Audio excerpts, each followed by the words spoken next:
Assalamualaikum warahmatullahi wabarakatuh. Salam sejahtera untuk kita semua. Perkenalkan, saya Nia Meitisari, SE MSI. Saya merupakan dosen tetap program studi S1 Manajemen Fakultas Ekonomi pada Universitas Sriwijaya.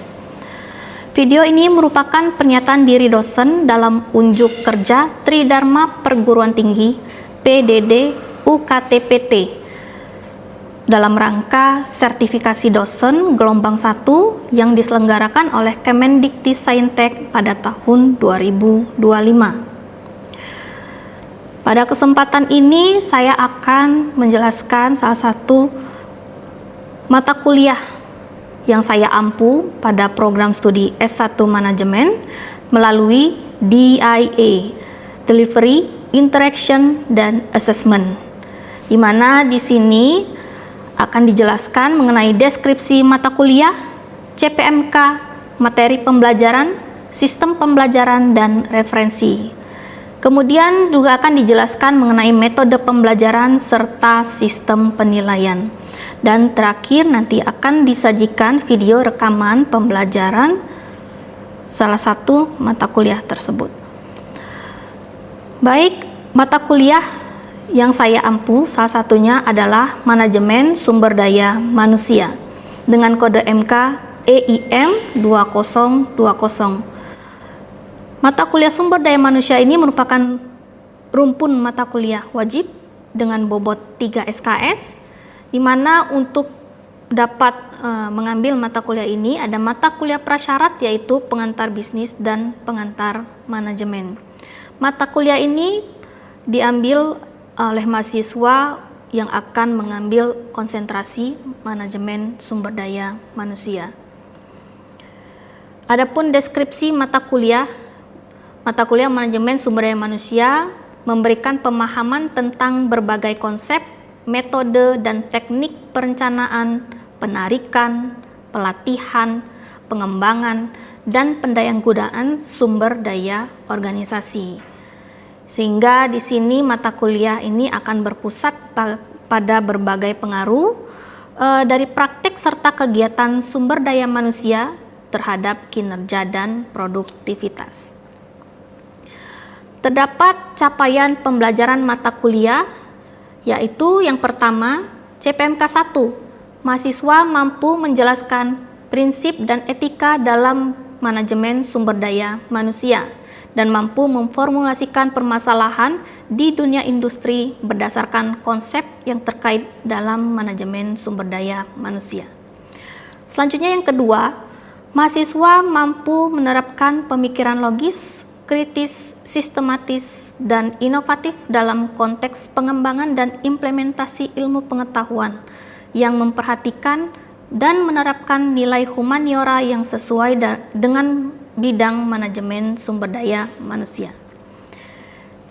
CPMK ketiga, CPMK 3, mahasiswa mampu menjelaskan berbagai metode yang terdapat dalam bidang manajemen sumber daya manusia.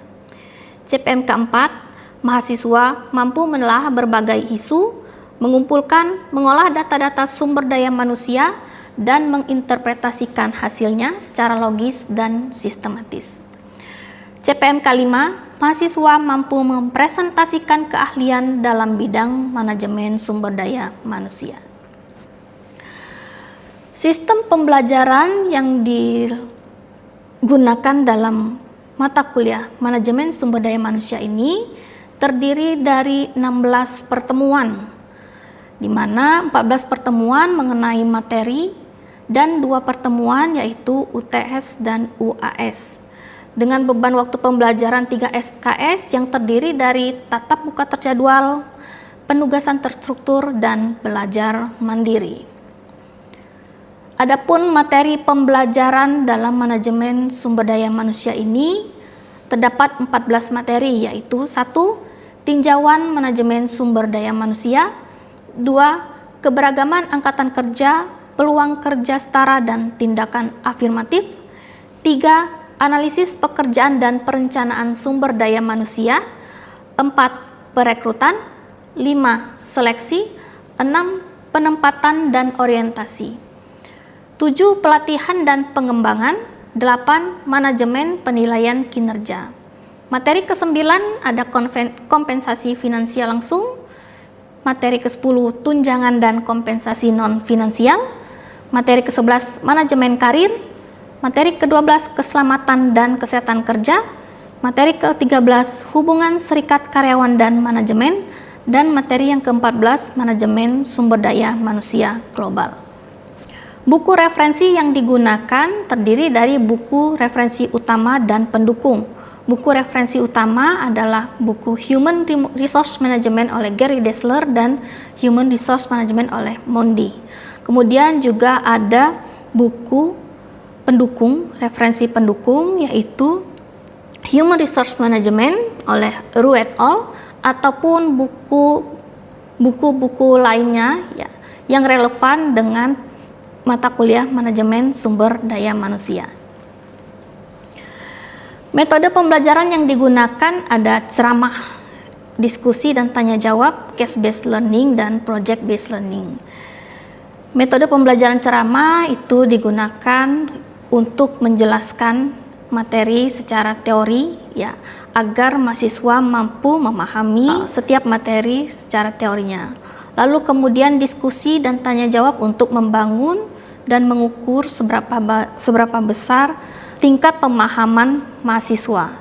Selanjutnya ada case based learning dan project based learning, di mana di sini akan diberikan kasus ya dan juga project yang sesuai dengan perkembangan saat ini. Proses pembelajaran menggunakan blended learning yang terdiri dari luring dan daring. Pembelajaran luring melalui tatap muka, di mana di sini biasanya menggunakan alat bantu seperti LCD proyektor, laptop, dan juga alat seperti papan tulis. Selain itu menggunakan pembelajaran dengan daring ya, yaitu dengan menggunakan Learning Management System Unsri pada alamat e-learning.unsri.ac.id.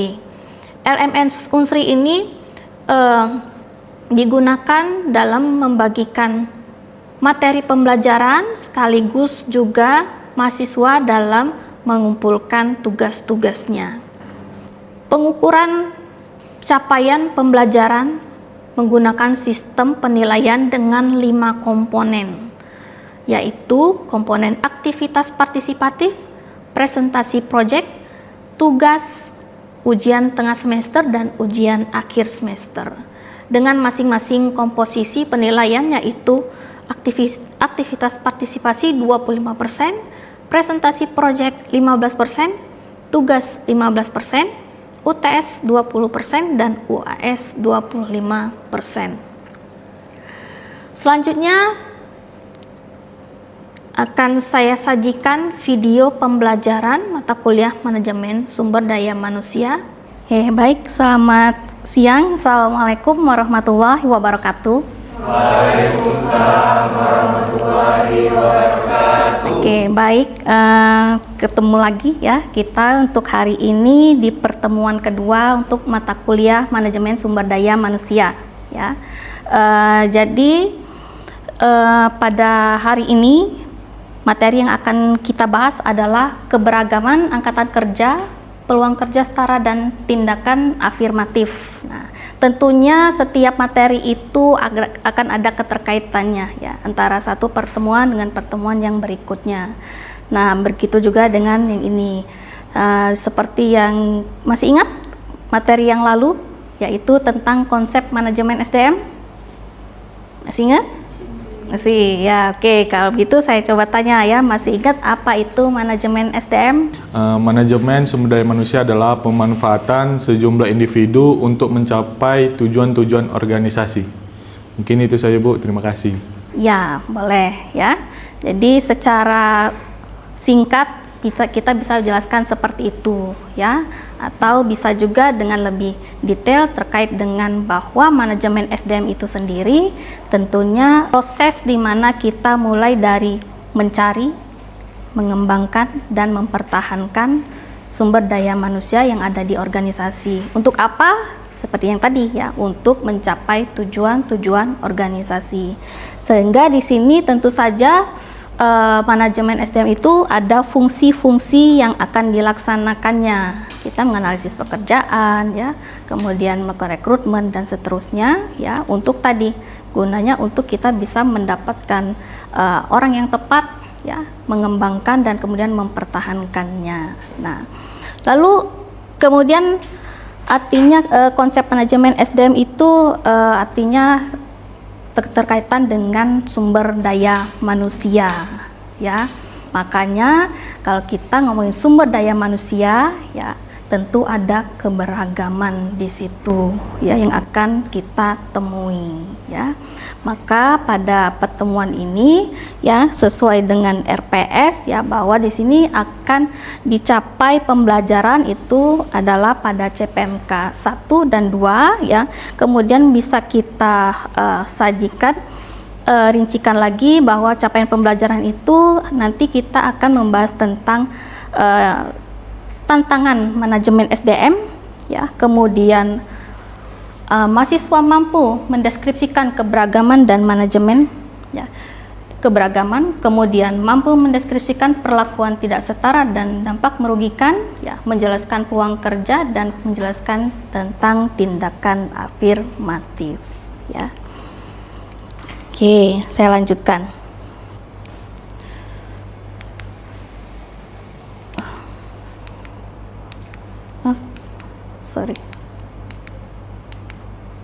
Oke, ya. Sebelum ke tantangan tadi, kita akan membahas dulu mengenai ruang lingkup pekerjaan MSDM. Ya, ruang lingkup pekerjaan MSDM tadi ya terkait dengan menganalisis ya, untuk menganalisis pekerjaan ya. Selanjutnya apa? Dari analisis pekerjaan maka kita akan tahu kebutuhan ya, sehingga dengan kebutuhan itu maka kita akan melakukan pencarian ya, melakukan rekrutmen, seleksi, wawancara ya. Kemudian tentunya akan dilakukan apa? Setelah karyawan ada di dalam perusahaan ya, agar karyawan terus mendapatkan ilmu-ilmu yang baru, kita beri pelatihan ya. Kemudian tentu saja kita juga akan memberikan mengukur ya, menilai kinerja, sehingga nanti akan ada kebijakan kompensasi yang adil ya. Lalu kemudian terkait dengan pengembangan ya, baik itu apa saja pengembangan, ada karir ya, hubungan industrial ya, industri ya. Nah, jadi itu ya, MSDM penting bagi semua manajer ya. Lalu kemudian apa? Tadi kalau kita sudah punya analisis jabatan, ada produk job description dan specification-nya, maka proses-proses untuk rekrutmen, seleksi, wawancara itu akan bisa lebih efektif dan efisien ya. Baru kita masuk ini ke tantangan manajemen SDM ya. Berbicara tentang manusia ya, tentunya banyak tantangannya. Ada tantangan eksternal dan internal. Tantangan eksternal ada apa saja? Ada keadaan dan perubahan tenaga kerja. Pemerintah pun ya, sebagai sebuah organisasi ya, tentunya dalam hal visi, misi, tujuan, setiap periodenya itu akan ada perkembangan ya, akan ada perbaikan, evaluasi, dan tentu saja itu akan memberikan mungkin ada perubahan-perubahan terhadap kebijakan ya. Selanjutnya ada tantangan internal ya. Tantangan internal apa? Nah, itu terkait dengan mungkin ya, apa yang terjadi di dalam organisasi ya, internal organisasi ya, terkait ini seperti yang sering ya sampai sekarang pasti ada ya, tuntutan serikat buruh ya. Kemudian ada penyediaan sistem informasi kepegawaian. Nah, Apa nih kira-kira? Penyediaan sistem informasi kepegawaian, ya. Ini juga terkait dengan teknologi sebenarnya, ya. Adanya perkembangan teknologi, ya, itu juga akan berpengaruh terhadap kebijakan perusahaan dalam penggunaan sistem, ya. Semakin baik sistem dalam pengelolaan kepegawaian, itu akan lebih bisa kita untuk bisa lebih adil, ya. Kita bisa lebih mengukur kinerjanya, ya, secara quantity, ya. Struktur organisasi menjadi tantangan kenapa, ya? Jejaring, ya, kemudian artinya semakin luas perusahaan, ya, yang karena juga adanya dukungan teknologi, ya, sehingga di sini struktur organisasi itu bisa itu lebih luas, ya, sehingga di sini keefektifan sebuah struktur organisasi itu akan berpengaruh pada keefektifan dalam pembuatan keputusan, ya, kemudian keefektifan dalam proses koordinasi antar unitnya, antar departemen, antar tingkat, ya. Nah, itu yang akan menjadi tantangan dalam manajemen SDM. Dari semua tantangan tadi, internal dan eksternal, ya, maka yang perlu dikelola yang pertama itu adalah terkait tenaga kerjanya itu sendiri, ya. Di sini dimana konsep keberagaman ini berarti bahwa ada perbedaan, ya. Perbedaannya dalam hal apa saja? Ya, banyak, ya.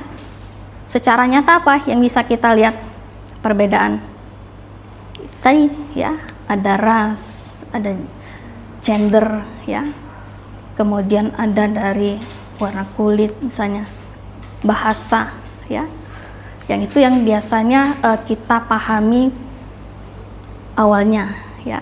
Kemudian sekarang sudut pandang keberagaman itu lebih meluas, ya, yaitu terkait juga dengan cara kerja, ya, pengalaman, ya, kemudian jabatan, ya, kepribadian, ya, yang sedikit banyak itu pasti akan bisa mencetuskan konflik, ya. Kenapa? Ya, karena kalau hal-hal yang nyata aja jelas itu bisa membuat kita berkelompok, ya, ataupun ada konflik, apalagi terkait dengan kemampuan, ya, kemudian cara kerja yang itu sebenarnya dibangun oleh persepsi oleh individu, ya. Jadi keberagaman di sini terkait dengan keberagaman yang nyata yang bisa dilihat secara fisik, juga keberagaman yang dipersepsikan.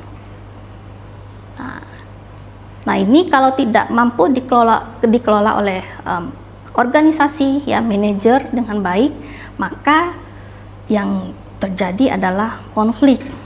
Namun sebaliknya, kita butuh keragaman ini, gitu, ya, karena ada keuntungan yang akan diperoleh, ya, dari keberagaman itu. Apa saja ini? Mengenai talenta terutama. Lalu selanjutnya di sini pemahaman pasar yang bertambah. Ada terkait dengan lingkup pemahaman kepemimpinan yang bertambah, ya. Kualitas, ya, pemecahan masalah yang dianggap yang akan menjadi lebih baik, ya, karena dibentuk oleh tim dengan berbagai sudut pandangnya. Lalu yang kelima ada biaya yang berkenaan dengan perpindahan karyawan, ketidakhadiran dan tuntutan pidana yang berkurang, ya. Lalu kemudian apa? Sehingga di sini perlunya manajemen keberagaman, ya. Artinya apa di sini? Perlunya menyatukan perbedaan-perbedaan yang nyata, ya, dan juga perbedaan yang dipersepsikan. Budaya inklusif, ya, di sini khususnya misalnya sebagai contoh, ya, bagi para pendatang baru itu dia juga bisa merasakan bahwa dia menjadi bagian dari organisasi, ya, dan artinya apa yang mereka dikerjakan itu juga dilihat, ya, dinilai, ya, sehingga hasilnya apa, ya. Keberhasilan dalam manajemen keberagaman ini tentu akan memberikan hasil, yaitu tersedianya faktor pendukung angkatan kerja. Ada motivasi karyawan untuk terus bertahan, ya, berkembang dan mensukseskan perusahaan. Lalu kemudian tentu saja sehingga keberlanjutan dari hal tersebut adalah organisasi, ya, bisa mencapai produktivitas yang maksimal dan berdaya saing. Langkah yang harus dilakukan perusahaan, ya, di mana di sini perlu perusahaan itu memberikan peluang kesempatan kerja yang setara, ya. Jadi terkait tadi dengan tindakan yang setara dan tidak, ya. Jadi tindakan yang setara ini, ya, untuk menghilangkan diskriminasi dalam kebijakan dan praktek sumber daya manusia. Nah, itu penting, ya. Nah, di sini juga itu sudah menjadi juga artinya tadi, ya, ada aturan juga dari pemerintah, ya. Karena bahwa yang kita butuhkan sebenarnya dari sumber daya manusia itu adalah human capitalnya, ya, modalnya, apa yang dia miliki, ya. Selama keterbatasan, ya, misalnya di dalam contoh keterbatasan itu sendiri tidak mengganggu dia untuk berprestasi, ya, berkinerja tinggi, maka apa salahnya, ya. Dan itu memberikan peluang, ya, untuk pemanfaatan lebih banyak lagi. Nah, di sini biar lebih paham gitu, ya, atau lebih untuk menganalisa, ya, karena di sini kita untuk mencapai kemampuan mahasiswa untuk dapat memahami permasalahan dan menganalisa, ya. Dimana di sini Anda adalah manajer SDM, ya, di sebuah perusahaan manufaktur besar yang melakukan sebagian besar bisnisnya dengan pemerintah daerah dengan penjualan lebih dari 100 miliar. Nah, tapi bukan ini ya pertanyaannya, kita nggak ngitung 100 miliar ya. Jadi pertanyaannya di sini bahwa perusahaan itu akan melakukan seleksi, ya, kemudian menyusun sebuah formulir aplikasi seleksi di mana di sini terdapat beberapa pertanyaan, yaitu status perkawinan, tinggi dan berat badan, usia, jenis kelamin, ya, hingga pada hukum pidana, rencana memiliki anak, disabilitas dan pengalaman kerja. Nah, apakah ada faktor-faktor standar pekerjaan yang harus dihindari dan mengapa? Lalu kemudian pertanyaan kedua sederhana, ya, bagaimana, ya, baby boomer, generasi X, generasi Y dan generasi Z dapat bekerja sama dalam sebuah organisasi. Oke, jadi di sini silakan teman-teman berdiskusi, ya, boleh 3 orang atau 2 orang, ya, diskusi untuk membahas kedua pertanyaan ini. Saya kasih waktu sekitar 5-10 menit.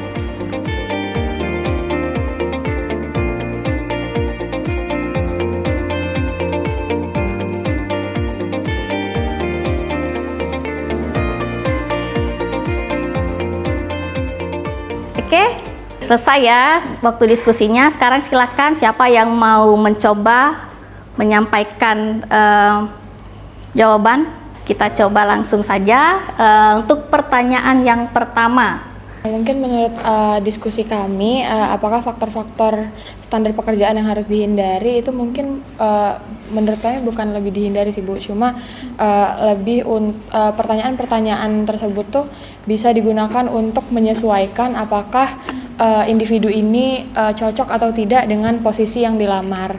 Mungkin seperti itu, tapi mungkin bisa mempertimbangkan pertanyaan-pertanyaan yang sekiranya bisa menimbulkan konflik seperti ras atau jenis kelamin atau dan lain sebagainya. Mungkin menurut kelompok kami seperti itu. Terima kasih. Baik, terima kasih. Baik, ada lagi yang mau memberikan pendapat? Ya, silakan.